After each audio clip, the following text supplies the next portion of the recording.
Once, in the quiet stillness of a serene morning, as the Buddha sat immersed in deep meditation beneath the shade of a tree, a young man approached him.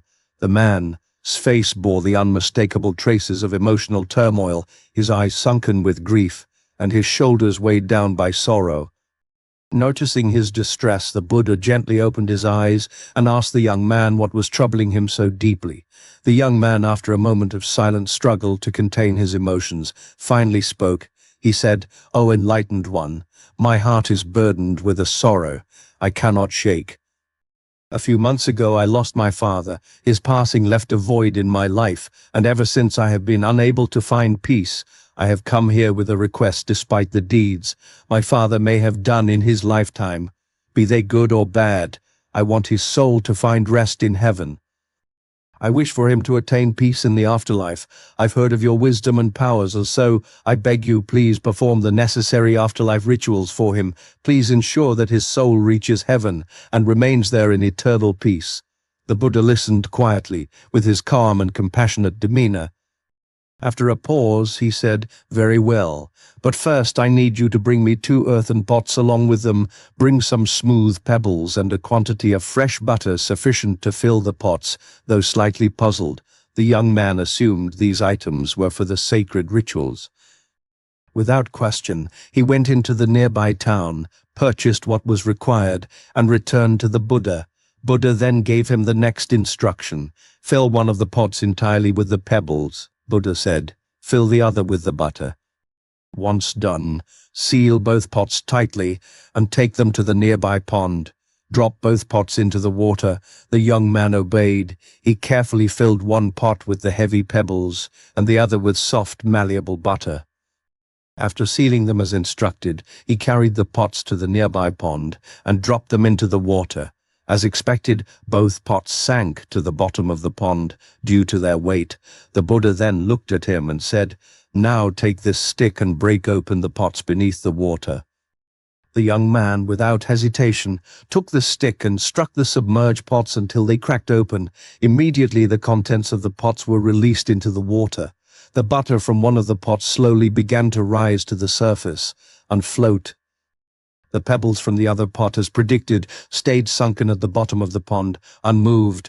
Buddha then said, "Now, I want you to call all the priests, monks, and wise men you can find. Ask them to gather here and start praying with all their might and sincerity. Instruct them to chant and perform rituals. Ask them to make the butter sink to the bottom and the pebbles rise to the top and float on the surface." The young man was stunned. He looked at the Buddha in disbelief and said, "But Master, that is impossible. The nature of these substances is clear. Pebbles are heavy and dense, they will always sink. Butter is light, it naturally floats. Asking the opposite to happen defies the very laws of nature." The Buddha, with a gentle smile, replied, "You speak wisely. You understand the natural laws that govern the physical world quite well.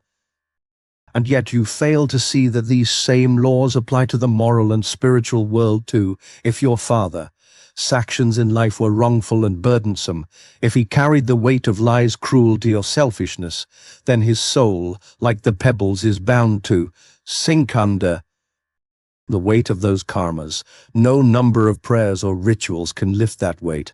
Conversely, if he lived with kindness, generosity, and truthfulness, if his actions were pure and light like the butter, then his soul will rise on its own.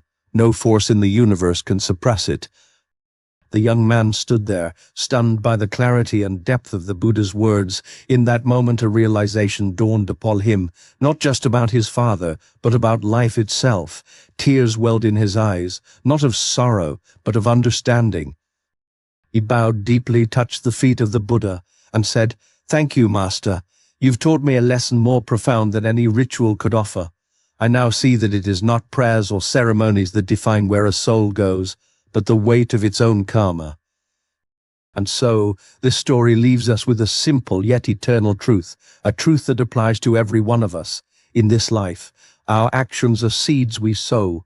The choices we make, whether noble or ignoble, shape our destiny. Good deeds guided by compassion, honesty, and humility will lift our souls like the butter rising in the water.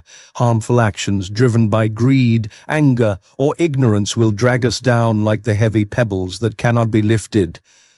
This is the unchanging law of karma. No external power, no ritual, no plea, no shortcut can bypass it. What you receive in return is a reflection of what you put into the world. How others behave toward you is their karma, but how you choose to respond, that is yours. So live honorably, be kind even when no one is watching, speak truthfully, act selflessly, and carry your responsibilities with dignity. Because in the end, when you look back at your life from the hilltop of old age, it's not the riches or praises you'll count, but the peace in your heart from knowing you lived with purpose. May this simple story from the life of Buddha help guide your thoughts and actions. May it inspire you to rise again and again. Thank you for watching, and keep rising.